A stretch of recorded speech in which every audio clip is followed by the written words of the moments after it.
or good evening, depending on what time you're watching this. This is Chris Corrado with Rock Hill Video, on here to talk about politics and the issues. Today, we have on Erin Mosley. We asked her to come on the show to talk about her campaign and what she's planning on doing. Just wanted to set the record straight like I always do. Whenever I bring my guests on, I do not have an agenda. I bring people on to talk about how they feel, what they want to do. This is not slanted in any direction. Everyone gets a fair shot to come on here and talk. I did reach out to the gentleman who currently is in office. His name is Mike Fanning. I called several times. I did speak to somebody once. I don't know whether he got the message, but he was welcome to come on here to debate Erin. Just like he was also welcome to come on here to talk individually. That invitation is still on the table anytime. We're more than welcome to have him on with Erin or solo, depending on what he feels comfortable doing. So just wanted to get the record straight on that. So today we're going to talk about Erin Mosley. So Erin, tell us where you're from. Tell us about you. I was born and raised in Rock Hill, not far from here on the southern end of York County towards the Chester County line. My family moved when I was in high school and ended up graduating from Louisville High School in 1994. Left again, came back to Rock Hill, and then met my husband and moved back to Richburg. So I live in Richburg now and have lived there for 16 years. We purchased a home there. We have a daughter, and family businesses there. So we're pretty stationed in Chester County for right now. What's the family business? My father-in-law's company is Mosley Fabrication, Mosley Erecting. They construct erect roller coasters across the country. Wow. Yeah, they do a lot. Carowinds work, Universal, Dollywood, they kind of branch out good many places around the country. Okay. Sounds exciting. You're the first person I ever met that was in that industry. That's definitely good to know. If I wanted to open up my own theme park, I should probably come and talk with you. Okay. So what position are you currently running for? South Carolina State Senate, District 17, which encompasses all of Fairfield County, all of Chester County, and a good portion of York County. Okay. Why are you running for office? I just decided, I really took a step back and looked at how our country is, the tide that's turning in the country, and I think I would rather have a more conservative voice for our district that more represents the people of our district 17. There's a little over 100,000 people there, and with South Carolina being such a conservative red state, I think that the majority of the people within York County, Chester, and Fairfield are conservative. So I think I would rather have someone there who is more of a pro-life advocate, pro-law enforcement, just to make sure that those things are reassured that we maintain those principles and ideals for our citizens that reflect their ideals as well. Okay. Well, right now with a big election season coming up, obviously remember back in March, COVID-19 hit, and that definitely was a huge impact on this area, the country, and the world. So what do you feel as an elected official that you can do to help the citizens? To help really accept the recommendations, the guidelines, anything that comes from a health professional, always take their suggestion. Obviously you can't force people or make people do things that they don't feel comfortable doing, whether it's an underlying health condition or they just don't want to do it. You can't publicly enforce that on free people. So I would just suggest strongly, to take their recommendations, and if you don't feel comfortable going out into public or going into certain areas, then don't go. There's so many options now, people that are, just like within schools, there's so many options that you can do now versus having to go in person. There's virtual, there's phone, there's Zoom meetings, there's all these different things. So surely there is an avenue there that you could take advantage of to best suit your need, whether you're sick and at home and don't want to be in public for risk of being exposed to COVID, or you don't want to have to wear a mask into a public building that's privately owned by someone. I understand all aspects of that. I would just kind of leave it to people to decide what's best for their own individual health needs. Okay. I think the next thing we definitely want to talk about is, while this is all going on, we know there's a lot of tension right now with racial divides. What would you do as an elected official to help improve race relations? Well, to be honest, I was always raised with the mindset of just treat people how you want to be treated, regardless of color, regardless of background, rich, poor, indifferent, foreign, natural born citizen, American citizen that speaks English. I mean, you always just treat people how you want to be treated, and just kind of meet in the middle. You know, not everybody's going to get along, and you can't really legislate how you want somebody to treat you, or you want somebody to treat somebody else. You can't really legislate that. So I just kind of go back to the golden rule of just treat people how you want to be treated. Of course, you know, if there's any law, mandate, policy, anything that comes up that is pitting one individual versus another, of course you need to take a look at that and make sure that all processes and all outcomes are equal for everyone. Opportunities are equal for everyone, I should say, not outcomes. But everything's equal for everyone, and that's something that I would be, of course, in favor of. But as far as individually or people just as a whole, I don't know how you could, you know, say, you know, it's got to end. It does have to end, but you can't make it. You have to lead by example, and that's kind of the example I want to set, is just treat people how you want to be treated. Okay.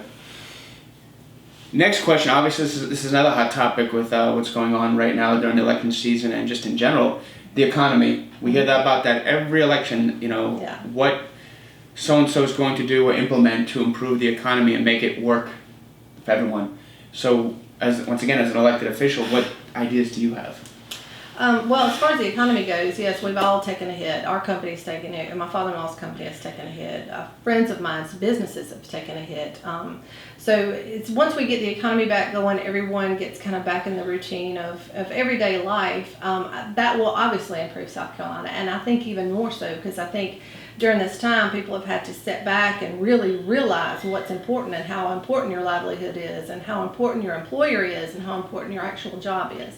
So I think if people just have really thought about it hard and have kind of been in some sorts in panic mode about it, not knowing the outcome or not knowing the end result of it all, I think they'll be even more motivated to either open a new business or do well at their job or actually hire more people. So I think those things are really important to kind of take into consideration and get the economy moving.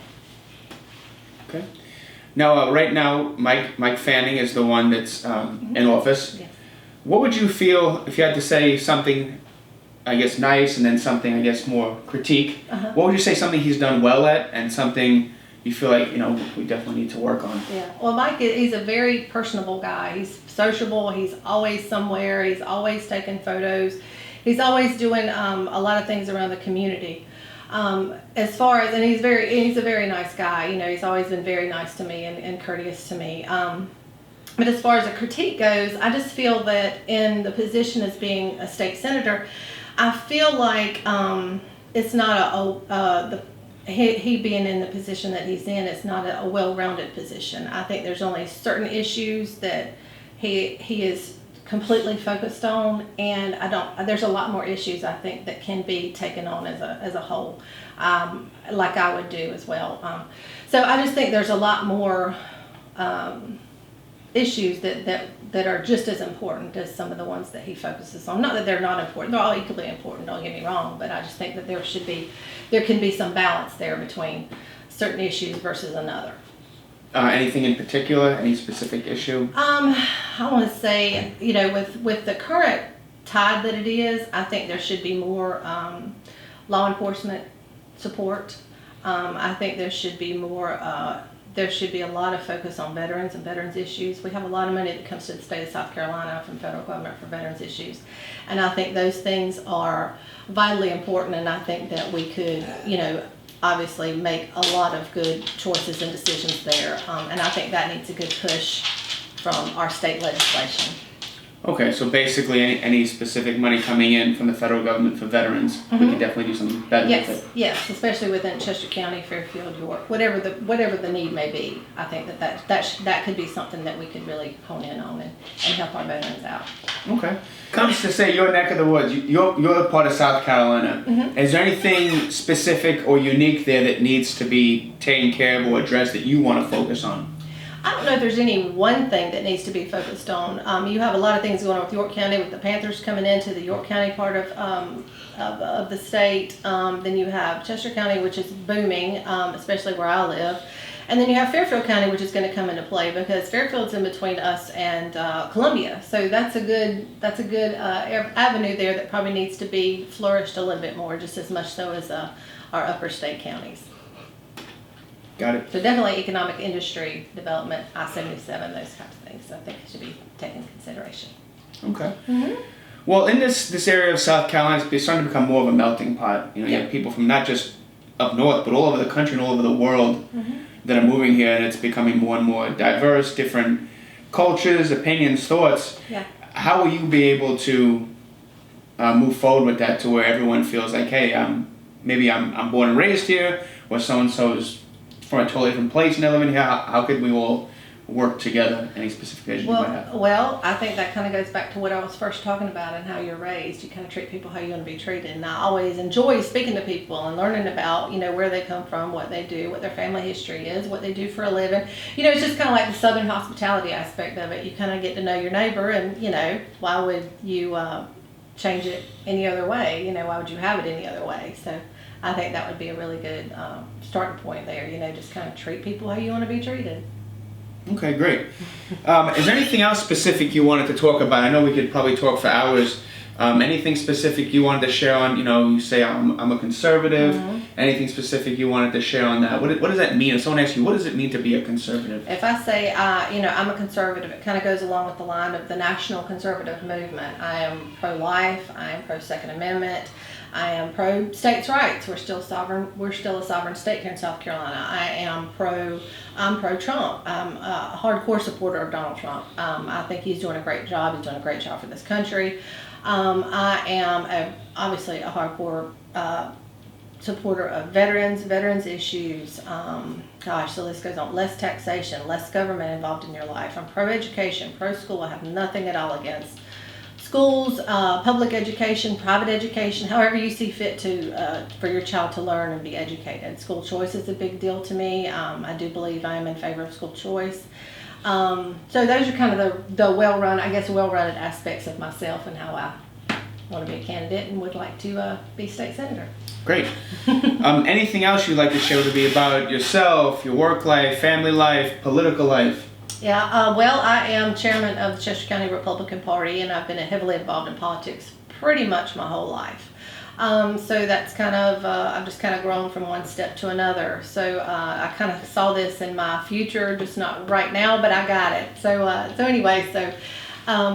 as far as my personal life, or my life in general right now, I'm just glad to be able to be a part of this process and hopefully make good decisions for everyone and have everyone have a voice and how they choose to live their life or how they choose to have their children educated or how they choose to protect themselves. Great. So thank you, Erin, for coming on our show. As always, we like to bring on all different types of people to give them the opportunity to have an equal forum to discuss the issues and talk about whatever they want to talk about when it comes to politics, personal life. Everyone gets a fair shot. I'm Chris Corrado. We're going to see you next time. And now a word from our sponsors.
Technicians you can trust. Quality you can count on. I guarantee it.